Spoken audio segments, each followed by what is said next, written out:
Hi, everybody. Welcome to another edition of the Winner's Circle Sports Betting Podcast with myself, Ross Benjamin, and my partner, Las Vegas handicapper. I won't say long time.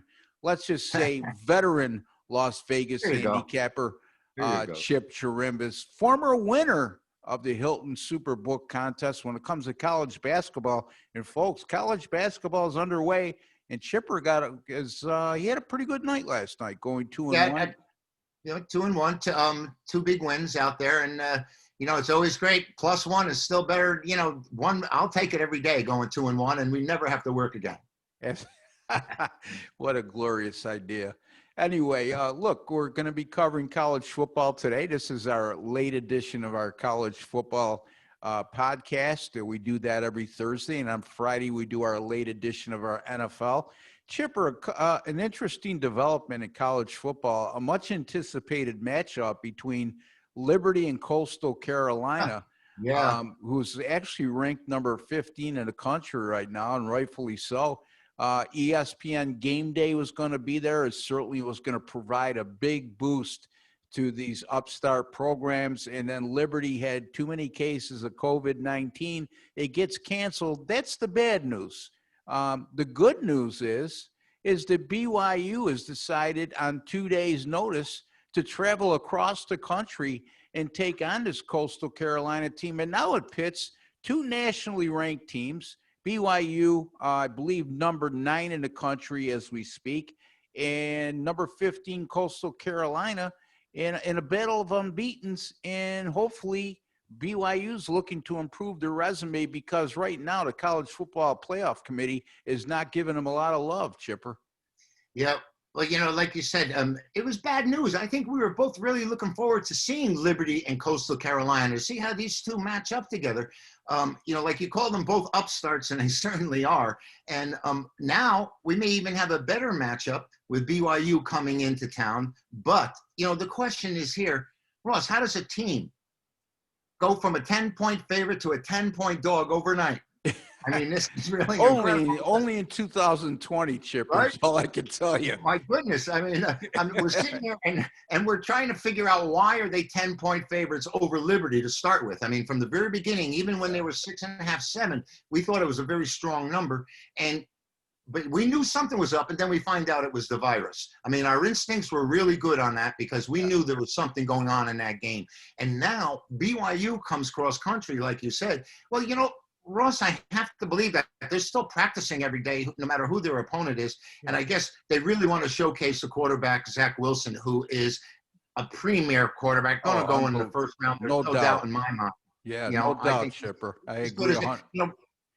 When people say they're going in the tank for Lawrence, you can go in a tank, get 3 draft picks, and still have this kid available at draft day, instead of having to take that number 1 pick. I think there's a number of really good quarterbacks out there that really, you don't have to have your hand forced at taking Lawrence as the number 1 overall pick. I think that you can probably trade up, get some players, get some talent, get some picks, and still have a quarterback to choose from. And it's, no stretch of the imagination to say that he might end up being a better NFL quarterback than Trevor Lawrence, for all we know. I mean, look, Trevor Lawrence has been playing with some pretty talented offensive skill positions at Clemson. Yep. And nothing against the BYU cast that surrounds him, but he's not surrounded with the speed and athleticism that Lawrence has had at Clemson. That's not to diminish Lawrence's accomplishments there, but just keeping things in perspective. And it makes a lot of sense on a couple fronts, like you said, showcasing Zach, the quarterback there, and also the fact that BYU is looking for better competition. Yep. Look, Chip, not for nothing, you look at their schedule, BYU, I mean, before all this pandemic occurred, they had a really, really tough schedule. Oh. And then they had to do a patchwork job of trying to get teams, going to Navy. They had a game scheduled at Army. You know what I'm trying to say, Chip? It turned into a cream puff schedule. it's not their fault because I Yeah. think they went to be an independent so that they could be sort of like a Notre Dame and travel and play the better teams.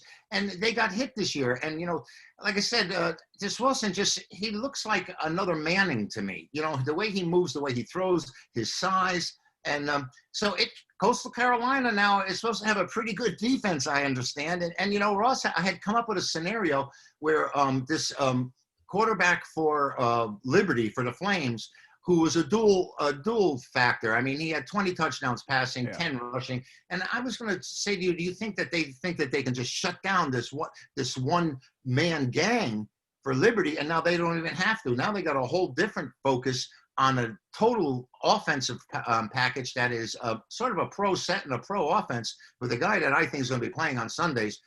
Their defense is really going to be challenged in this game. And that's probably why that number is so high. I mean, weren't you taken back? I'm sort of aghast. And Well, they we would beat both, 10 I mean, points. when we did our show earlier with Ron Raymond, when Ron came out and said, well, we do have a line on that game and it's 10 for BYU. And it's like, we both, same thing we said was, wow, Yeah. almost simultaneously. So, yeah, I mean, to answer your question, I was right on the same wavelength with you when I heard that Yeah. line. Yeah. One thing, Chipper, from watching BYU, my eye test tells me they're a very physical team on both sides of the ball, especially their interior lines. And I'm just wondering, I should say, if Coastal Carolina can match up with them physically. Again, you got to give Coastal Carolina a lot of credit for where they're at this point of the season. And you'd be hard pressed to say they didn't play as tough a schedule, if not tougher than BYU. But BYU looks like the team that you could put them in a Power 5 conference right now, and they'd be competing for a conference championship in just about every Power 5 conference. I think you're right. And I think, their move to independence to leave any conference affiliations, I think was designed. And it was designed so that they could be a national power as opposed to just sticking to one area of the country. They're locked into, what is the Mountain West out here, or they'd be locked in. They were in the Mountain West, correct. Yeah, and unless they join the Pac-12, which I don't think they really want to do. Yeah. I mean, it's, again, they had a very tough schedule. They had a quality schedule, and it threw everything for a loop. I think that they still would have fared very well against that schedule, Chipper. I don't know if they would be undefeated. I wouldn't rule it out. And if indeed they were having the same success record-wise with their original schedule, we'd be talking about a team that should be considered for the college football 14 playoff. Right now, I said they were number 9. They're actually ranked number 8, but they're like number 14 in the college football playoff standings. This is going to be one of those years, Chipper. There's going to be a couple of teams that had really good years that are going to be left out. It's going to be a tough decision. I know you're a big proponent of expanding the playoffs, and you want to go to 16, or I'd be happy with 8, to tell you the truth. But this, I guess it's no more obvious than this year and this season. And if BYU had stayed undefeated, had played the majority of their schedule, they never would have come and played this game here. They never would have filled it in. They need this game. Yeah, I mean, this is where I have a problem with the NCAA. They're hypocritical and they're phony sometime. And absolutely. Here's the thing: in a year like this year, Chipper, where some teams are only playing 6 to 8 games, others are getting 11, 12 in. Some teams didn't start to early November. Some teams at this juncture only have 3 games played. Wouldn't it have been in the kids' best interest to say, hey, you know what? Let's at least expand this to 8 teams, because there's going to be somebody who's not going to get a fair shake because they had not put a resume together, whatever the case may be, in terms of, for example, somebody who played 6 to 8 games. I mean, Ohio State is going to be one of those exceptions to the rule, but look, on paper, Ohio State is well-deserving, right? When you look at them with your eye test, Chip. But at the end of the year, they go 6-0 for the year, for example, and a team like BYU goes 11 or 12-0, and BYU is not even considered. Yep. That's what I'm trying to say. It's a good point. It's a good point, or an excellent point. And I'm just thinking about this Wisconsin team, who unfortunately for them got beat 2 weeks ago by Northwestern. Right. Only 2-1 at this point in the year. Right. And Herb Street said something really interesting. Like Michigan is getting hit so bad that maybe they'd bow out at Ohio State game, and then Ohio State wouldn't have enough quality wins or games to be able to play in the Big Ten championship and knock them out of the Final Four there. And of course, Ann Arbor went nuts with that comment, but it's a thought that things could happen. I mean, Michigan has been absolutely terrible. If they got the virus, they might be happy to beg out of that matchup because they've been putrid in that game. You have to admit, Ross, for the last decade. Yeah. Yeah, especially with Harbaugh, he can't beat Ohio State, and he's not winning this year as it is. And nobody hopes that any team gets hit with COVID-19, but Herb Street's making a case, and we got to keep in mind he is an Ohio State alum, former Ohio State quarterback too. So anyway, in any event, Chipper, let's look at maybe some interesting line moves that's happened since the last time we discussed college football on Monday or Tuesday. And looking across the board here, I mean, this really, to me, I don't know how do you feel about this week's schedule? It lacks that real good schedule where you have 4 or 5 stellar games. We're talking about BYU and Coastal Carolina because I'm not seeing anything in major conferences that jumps out at me. This is probably the worst week of the season, and it may be the worst week of matchups that I've really been presented with since I've been in this business, partially because half the teams aren't playing, or they had so many games canceled, and we're getting matchups that weren't originally scheduled. Where at this time of the year, this week in the college football season is usually the championship playoff week. I remember that December 5th, the Big 12 playing and other conferences, and then there might be another one next week, but they would all be done. And now it's so miscambriel. You know what I mean? It's all jumbled up. And these lines too, I mean, I haven't seen anything that jumps out at me particularly this week. And we're scraping and clawing and looking. We've got a game that Indiana Wisconsin game would have been a really interesting game. And then Penix goes down, and now it's a 14.5-point spread. I think we both would like games that are a little bit more competitive, teams that are matched up better, and at least we know we'll get something out of them. But this week, I think you're absolutely right. I think there's very shallow pickings out there. One game that we talked about earlier this week, and we've seen some line movement, it was Texas A&M opening as a 4.5-point favorite. They now stand at 6.5. They're the number 5 team in the country in the AP poll. They're number 5 in the college football playoff. But both of us had discussed earlier this week that Chip, they just don't pass my eye test as the number 5 team in the land. And they were sorely in need of a signature, not a signature, but a win with style points last week against LSU. Their defense lived up to it, Chip. I mean, but their offense didn't. They only won 20-7 against a subpar LSU team that's a shell of themselves compared to where they were a year ago. Auburn coming off a lambasting against their bitter rival, Alabama. How do they respond? And I told you earlier, I thought that this would be a flat spot for Auburn if they put up a fight, at least a fight against Alabama last week, but they didn't. They were embarrassed. What's your thoughts there? Well, talking about not passing the eye test, Auburn hasn't passed that at all either this year. Right. And, both of us point to their quarterback play. We've gone over this a number of times, Bo Nix. And maybe Auburn is going to rally here and come up and play big. They should come to play. A&M, like we both said before, we don't quite think they're in that same upper tier. Number 5 in the country to me is I don't see it really.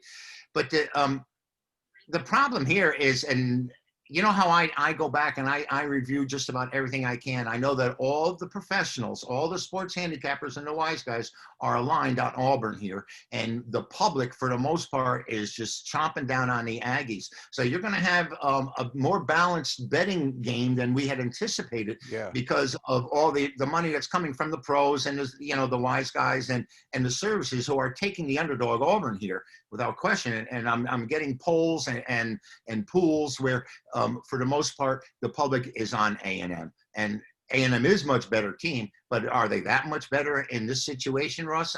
I don't know. I'm a little skeptical of both sides, and if you know what I'm saying. I mean, Yes, I do. I do. I because I don't agree. think either of these teams passed the eye test that we were talking about. No, but I mean, again, when I use that term, Chip, I'm talking about the number 5 team in the country. You know what Yeah, I that mean? okay.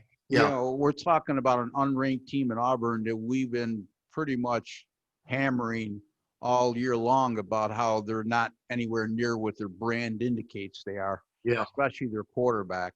But now when I, again, to clarify, when I say what I said, it's because Texas A&M's number 5, and I just can't believe with teams like BYU and these other teams that are undefeated, or even some of the one-loss teams behind them. Florida might be a good example too. I Cool. think they're more deserving of Baylor, You know, or both excuse me, Texas A&M. I'm sorry. right. Well, I'm just saying both these teams lost to Alabama, and neither of them fared all that well. Alabama No. blew out A&M, and they blew out Auburn as well. I'm wondering, just as a thought, you brought it up. What if BYU was matched up against A&M? What do you think the number would be? I know who Uh, I'd like in the game right now. I tell you that. Well, number one is at a neutral site. Number two, who gets to home field? Again, home field, you can't put a lot of emphasis on this year because it's not what it was in years past. But still, you got to give a 2-point advantage to whoever on the home field. I mean, to me, from a power rating standpoint, Texas A&M probably would be like a touchdown favorite, You think that's strong? yeah, only because, Chip, of them playing in the SEC and because of the Okay. schedule that BYU has faced this year. Now, Okay. in my mind, if you ask me who I think the better team is, I think that BYU would match up with them just fine on Yeah, both I do sides of too. the ball, I But do too. if you're asking me what do you think a line would be, I can't imagine No, in College Station they wouldn't be at least a 7-point favorite. okay. Okay, but my instinct would be to take BYU in Oh, the matchup. absolutely. I would be Yeah. with you. But again, I'm thinking like a bookmaker right here, right? Okay. Look, if the college football playoff committee um, is making them number 14 in the country right now and not even close to getting a berth with their record, that tells me Yeah. that their biggest detriment has been their schedule, their weakness of their Sure. schedule, because they're blowing people out, Chip. I don't think anybody's Yeah. really been competitive with them all year. How about what they did to Boise? And Boise's Yeah. a pretty good football team. Yeah, not bad. And at Boise to boot. So, Right. Right. hey, another game we talked about earlier in this week, and again, I'm really searching for quality games for us to talk about. Right. One that fits that category possibly is West Virginia at Iowa State. Again, Iowa State, number 12 in the country. They've never won a Big 12 championship, Chip. They've I know. never been to a Big 12 title game.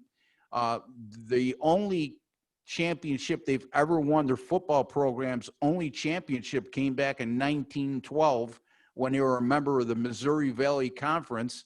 I know that the scenarios say that even with a loss, there's still a good chance they'll be there. But mathematically, they haven't clinched the spot. It's senior day. It's their final home game. And they're playing a West Virginia team, very good defensively. But like I alluded to on our other show, Jekyll and Hyde, West Virginia Yeah. 5-0 at home, 0-3 on the road. It's gone from 7 to 6.5 since the last time we talked, Chip. Right. Well, the Cyclones had plenty of incentive, without question, right? I mean, they've never been there. They have to be taking this game seriously. And you say it's senior day. And I always wonder, Ross, on these senior days and homecomings, if it's not more of a distraction for these players and they aren't able to be fully focused onto the game, if you know what I'm saying, that Yeah. their Oh, girlfriends makes might be in sense. town, their family might be in town. And so I'm a little leery under those conditions and situations. That being said, this Jekyll and Hyde clown crew on the road, West Virginia just can't get out of their own way when they're out of Morgantown, and at home they're 5-0 and 5-0 against the number. Right? Well, they might have had a push against Kansas State as a 21-point favorite, I think, earlier in the year. But um, how could we take them? How could we take them other than the fact that if you want to go against the public should be enamored with Iowa State here because of the incentives that we mentioned. Yeah. So and West Virginia's poor play on the road. I mean, it's laughable. I mean, we don't even have to be handicappers to know to bet them at home and play against them on the road. I mean, what's more obvious than that? Yeah. It would be my only hesitancy. It's an intriguing matchup. Probably one I'm just going to watch with interest, Yeah, Chip, instead of yeah, play because of everything we just discussed. And you're right. That homecoming, senior night, senior day, whatever you want to term it as, can be a distraction instead of an incentive. I remember in days past, it was always a good play to play on a home underdog on homecoming day. You right. know, Yeah. but that was a long time ago, though. Things have changed a lot Well, since then. well, Ross, nowadays they schedule a powder puff usually on homecoming day so that Yeah. everyone will be happy. They'll win as a 30-point favorite. Yeah, Um, again, the alumni is partying with the parents, and everything's yeah, good. So, anyway, Oklahoma State at TCU again. We looked at this tough one. earlier this week. TCU was a 2.5-point underdog at that point. They're down to 1 now, Chip.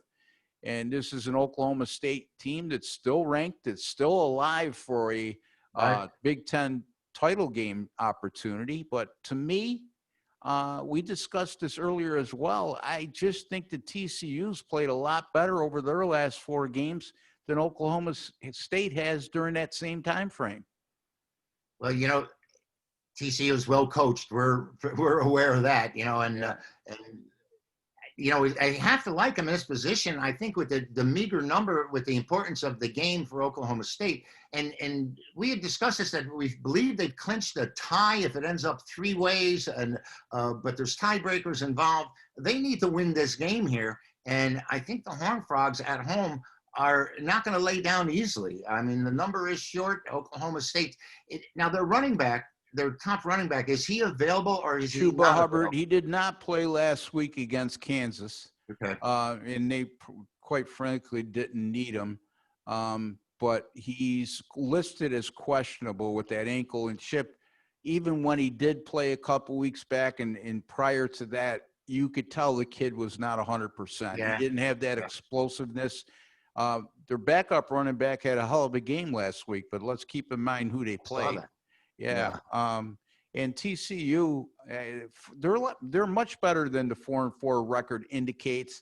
It also is truly indicative of how inconsistent they've been because they go on the road and win at Texas, then they come home and they get blown out by Kansas State. So you never know what you're going to get from them. And But this line it's very suspicious line to me. And when I see that, I'm looking to use the other side. When you got a ranked opponent here like Oklahoma State, with everything to play for, TCU basically right now they're hoping they make a bowl game with a win, yeah. Yeah. And who knows how many teams are actually, you're going to have a lot of teams that finish with a winning record this year, Chipper, that not going to get a bowl Yeah. invitation with Yeah. all these bowl cancellations, right? So, Yeah, for sure. For sure. yeah. I mean, we see it every day, that we just lost the Sun Bowl. There's not going to be any games in Las Vegas, and they're all following suit.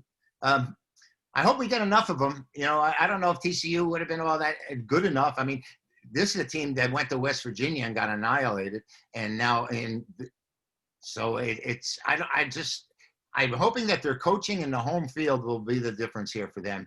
Otherwise, the Cowboys could have their way because their defense has slumped a bit, though, hasn't it, for the most part in the last 4 or 5 Yes, games? they've given up 41 points or more in 3 of their last 4 games. And that was a There you go. defense that we were praising early in the Yeah. year because we said, the Big 12 isn't noted for their defenses, right?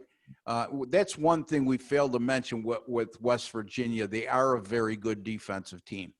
They Yeah, held Texas to yeah, 17 in Austin, and that's a monumental feat in itself. But having said that, they started out so good defensively, and they've really been torched in recent weeks. The only game they held a team under 41 points was Kansas, and even Kansas scored 23 on them. So, yeah. yeah, that would bring up a red flag to me, Chip. It's we got the Oklahoma State, the Iowa State. By the way, that Iowa State West Virginia game, I don't know if people are aware, has been moved to 3:30 Eastern in the afternoon. Originally, it was a noon start, so beware of that. But it's going to be interesting. It's too bad we don't have a little bit more competition out there, Ross. You know what I Yeah. mean? It's just the Pac-12 is down pretty much, and it has been, and no one actually anticipated too much out of them.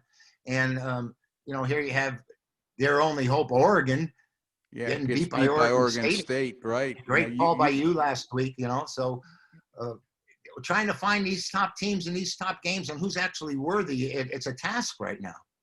Yeah, and I mean USC's 3-0, but they've been unimpressive in doing so.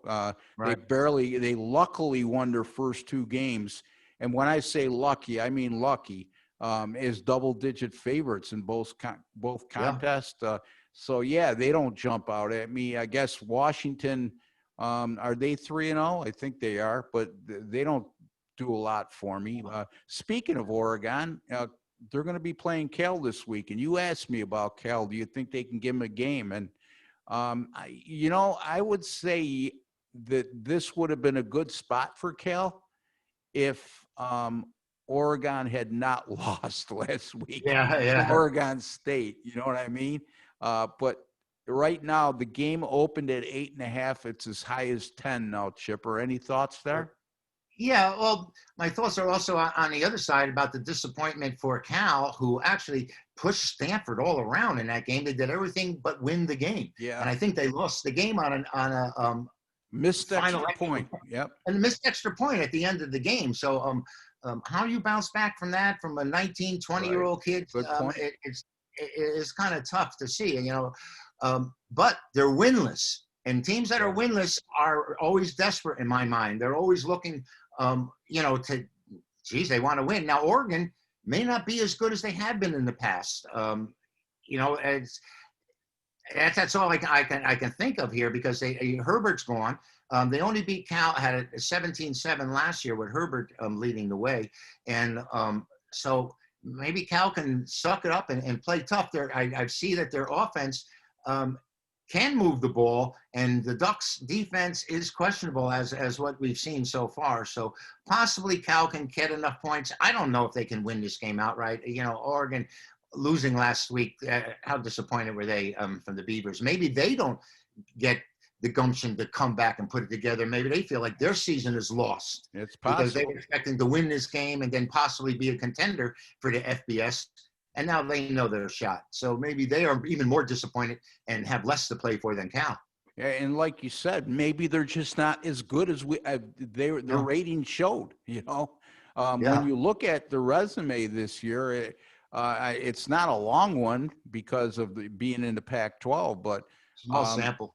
They don't show the dominance that we've seen in past Oregon teams, and losing to Oregon State really epitomizes they might not be that good. Nothing against Oregon State, who's a much improved team as well. Yeah. Chipper, in our little time that we have left, we're going to talk about both of our websites and what we got going. But before we leave, why don't we both give the customers a free pick? And I'll start with you. Oh, you're putting me on the spot. I am. I want to put the onus of pressure on you. You're the savvy veteran, the cagey veteran. So that's me. Yes. All right. I like one of the earlier games. I think this Purdue-Nebraska matchup.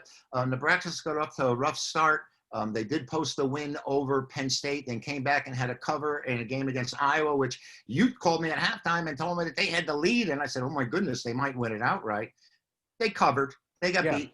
And I think this Purdue team is not able. I don't think that they're up to snuff. And, they opened up at home and they shocked everyone by beating Iowa early in that first game out there. But if you look at their stats, they've been outgained by almost every opposition. And I think that this is a spot for Nebraska to put it together. And they're only one. They're going to have to win the game. They're a 2-point dog. So I thought that the line was really shy, considering Nebraska's only won 1 out of 5 attempts. And, we like Nebraska after the way they got humiliated by Illinois at home. I think that they're a play again here. I think they're a side. And I'm just more fading. I'm also fading the Boilermakers. I just don't think that they're cut to be one of the top echelon teams anyway.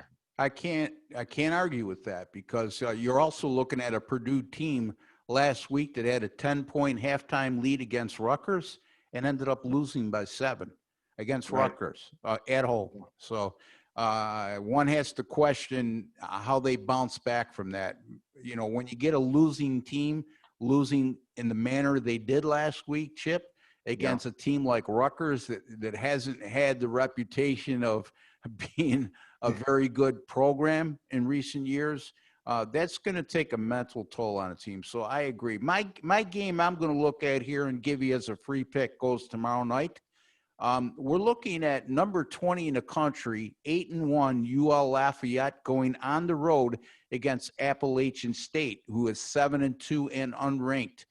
We've seen this on numerous occasions early on, not early on, but throughout the course of this really weird season, where we see unranked teams as a favorite against ranked teams. And this is another example.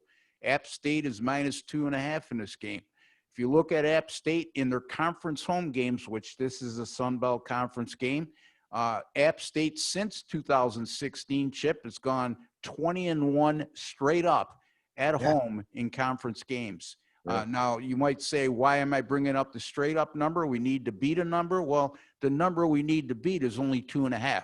So is it likely that it will fall on 1 or 2? Not impossible, but highly improbable. So that takes on special significance. And in case you're wondering, as a home favorite of 16.5 or less in conference games during that same time period, 8-1 against the spread, UL Lafayette will be playing in the Sun Belt Conference Championship game next week. They already have their seat there, so there's not a high degree of desperation for them. App State is the former champion, I think the 2-time defending champion, and they're going to be playing with some pride. And let's not forget, this is a 7-2 team. This isn't a bad team. I'm going to go with App State minus the 2.5 over UL Lafayette on Friday night in college football as your free pick. Chip, tell the people about your website and what you got coming up. All right. I really got off to a great start. We had our launch last week. We went 4-0 Saturday, 4-1 Sunday, and had the Monday night winner. So 9-1 in football action in the past week, and 2-1 yesterday in college basketball. So we're going to have, usually it's a triple play of either the college football or college basketball, whatever it be. And you're just going to run to the website and follow the buy links. Very, very affordable. And I'll tell you something, we're making a difference with the winning sides too as well. So chipwins.com. If you want to talk to a special personalized type of package, my number is there for you. I'm at 702-931-2447 or 702-931-CHIP. But you can go to the website and get it there as well. That's chipwins.com. And myself, I have a 10-star college basketball top play up right now at my website. And folks, since last year, and through the beginning of this year, 8-0 with my last 8 college basketball 10-star top plays. And going back even further, 54-32 with my last 86 college basketball 10-star top plays, which is good for 63%. That's at rbwins.com. You could also get my weekly or monthly packages there. And I'll have plenty of football action on Saturday and Sunday, as well as college basketball plays for you every day. That's rbwins.com. Well, Chip, another show. We got to go. We're running short on time. So for Ross Benjamin and Chip Chirimbes, thank you for viewing the Winner's Circle Sports Betting Podcast. We'll be back tomorrow with another show. Until then, good luck and God bless.